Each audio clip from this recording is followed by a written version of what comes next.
Hello, everybody. Dave Neal here, stand-up comic, host of Bachelor Nation News, and we've got Tino's dad, Rip's Bachelorette. Oh, boy. Can somebody take away Tino's dad's social media? We have a party foul. Oh, it doesn't look good. I don't want to judge parents because God knows what my father doesn't have. My stepdad doesn't have Facebook. He's the smartest decision he ever made. It's like, who needs to give these boomers a platform? You know what I mean, folks? All right. Anyway, let's get right into this story here. There's some problematic, I should say, criticism that Tino's dad is receiving on the old Facebook here. And look, he's dressed up as a Star Trek character here. Beam me away from here, Scotty. Like to beam me out of this program right now and go on a nice vacation. All right. But anyway, they claim this isn't real. And of course, it's like, is it real? Is it not? I mean, what's really real? Do we need to break it down? Anyway, when he's not working as an extra on the Star Trek, do you like what I just did there? Do you like what I did there? If that doesn't get you to subscribe and hit the like button, then who am I as a power recapper if I can't properly insert Tino's dad into the Star Trek bridge photo that's happening right here? Boy, William Shatner and the gang. All right, there they are.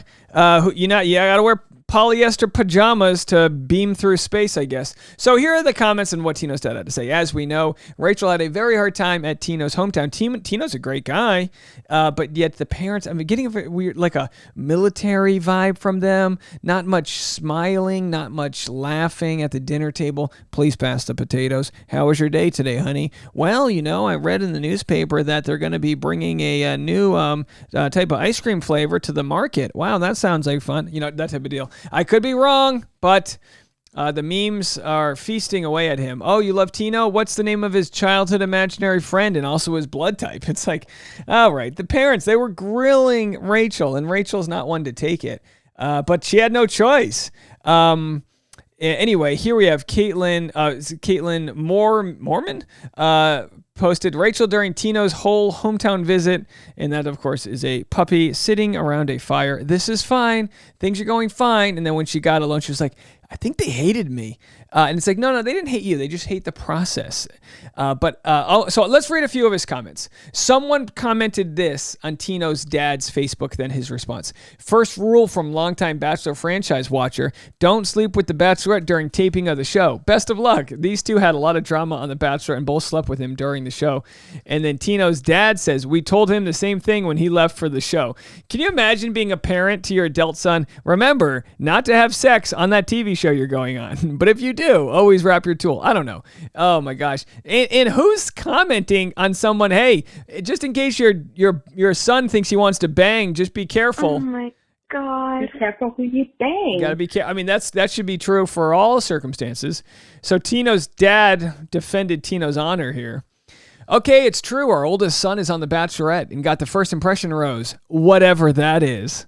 Never have seen the show, but watched the premiere Monday. Sam Rubin of KTLA 5 ripped everyone on the show to shreds, but he doesn't know a thing about Tino.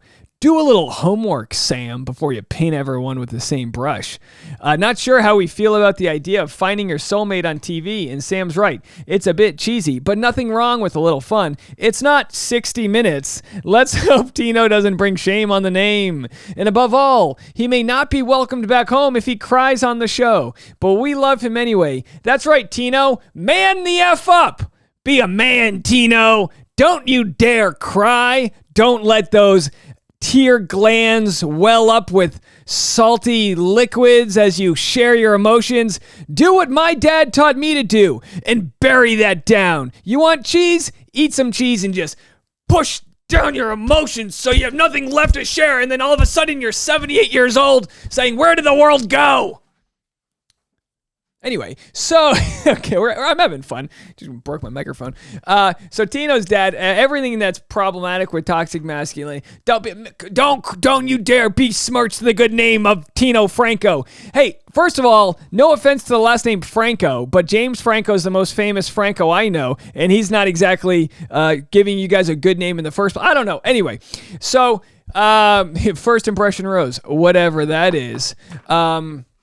All I got to tell the Tino's dad is, hey, don't paint everyone with the same brush. You know what I mean? Maybe this show's a good thing for your son.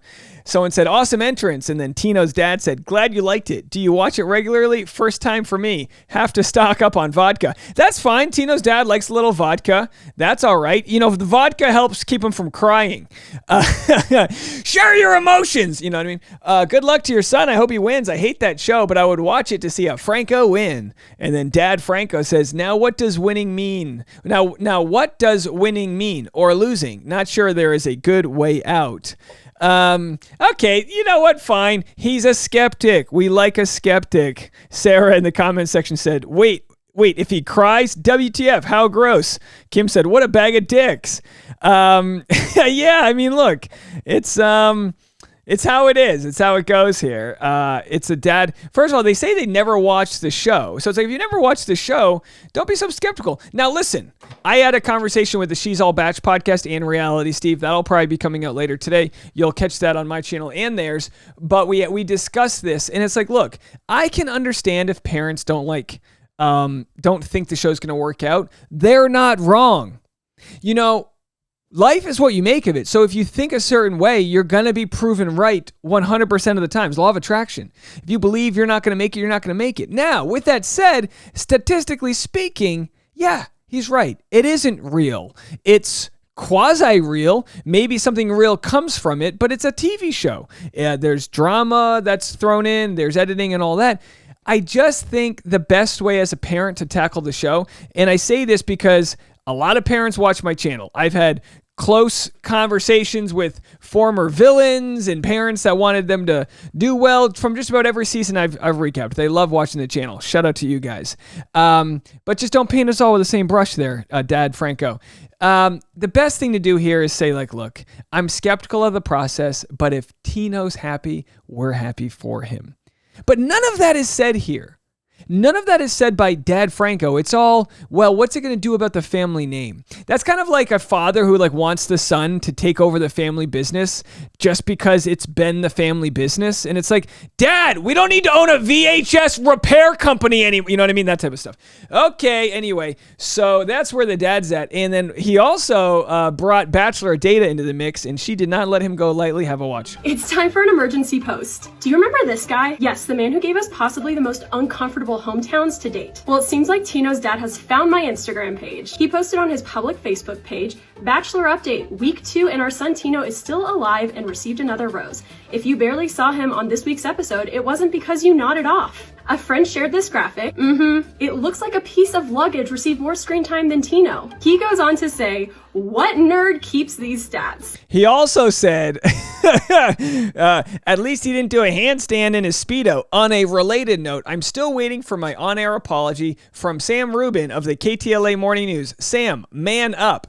Okay, I'm starting again. Look, hey, I'm a comic. I know a good joke when I hear one. Really hard to hear tone with the dad. Really hard to hear tone. My guess is Dad Franco here is probably the snarky, funny guy, or at least thinks he's coming off that way. I don't believe he's really waiting for an on-air apology from Sam Rubin. I think he's having fun with the fact that his kid is in the news. He's probably got 7 to 11 followers, and this is just him and a few friends shooting the shit. That's my take on the dad. I'm sure he's, again, not as much of a villain as the show made him out to be. And but at the same time, the idea, Sam, man up. I get it.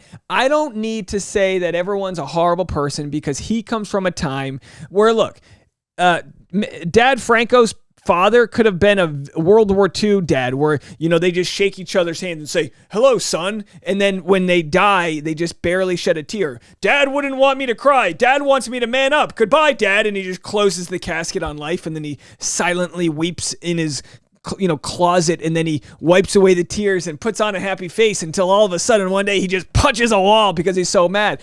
Point being, like I always say, hurt people hurt people. The dad's clearly comes from a time of yesteryear here, which I would say is problematic. But I think what's most important is that people like Tino and kids, they break these sort of cycles of thinking people have to act a certain way. Hey, you know what? Cry on The Bachelorette. I cry watching The Bachelorette. It's perfectly fine. You know, there's actually, what do they say when you cry, your tear glands release a certain amount of salt and it's good for your skin? I don't know. Is it good for your skin to cry? Well, if it's good for your skin to cry, then Rachel's got a regimen I could talk about. All right, anyway, continue with us, please, Susanna. Well, Joe, my name's Susanna Summers. I built Bachelor Data starting back in 2018. And similar to the sports world where there are multi-million-dollar businesses that collect data on football and basketball, I built a similar community for people who watch reality TV. I know that this is a difficult concept for some men to grasp, but a lot of people are interested in this. In less than 2 years, I've gained over 120,000 followers. Why do you gotta bring men into it, Susanna? On Instagram, and I've helped thousands of women now with their Excel and data visualization skills. I'm so glad to see that you were able to find my data useful. Sincerely, your Bachelor Data Nerd. She did a great job of parlaying that energy there. Bachelor Data Nerd. Yeah, how funny is it for the dad to be calling people a nerd? Does he not forget where he comes from? You know what I mean? You're the nerd, Dad. Beam me up, nerd. Okay. Oh, wouldn't that be a fun crossover? You've got like the bully from a 1990s like Karate Kid. You know, you got like the Karate Kid bully who's like, you know, working in Star Trek, and he's like, beam me up, nerd. And he dead arms him. Okay, anyway, any nerds in the audience? If there's any nerds out there, do me a favor, leave a comment and tell me why you're a nerd. Are you a nerd for Dave? That's what I want to know. Also, lots of nerds. We've had a ton of nerds out there donating to our teachers every single day for the last couple weeks. You want to talk about crying, Tino's dad? This is the shit that makes me cry. I'm not kidding when I think that 40 people donated to one teacher on one day, and we've got dozens of these stories. Dozens of stories where you guys are helping out with a $5, a $10, a $15, a $20 donation directly onto the hands and walls of the teacher's classroom. Thank you guys so much for that. I really, really appreciate you. Today's teacher is Miss Phillips. She's a second year, first grade teacher, and just some of the things she's looking for her classroom are organizational tools and fun little things and visual. Oh, look at these cupcake. What are these cupcake things? You know what? I'm buying that. That's on me. I got the cupcakes. Let me know what you guys think. There'll be a link in the pinned comments on the description so you can donate yourself. I appreciate you guys so much from the bottom of my heart. Thanks for being such a great audience and for helping make my job so much fun to come to. I'll talk to you guys later. I'm on Patreon at patreon.com/Dave Neal. And my stand-up show, September 3rd, I'll be headlining a Hollywood show in Hollywood, California, September 3rd, 8 p.m. More details on that to come. All right, bye, guys.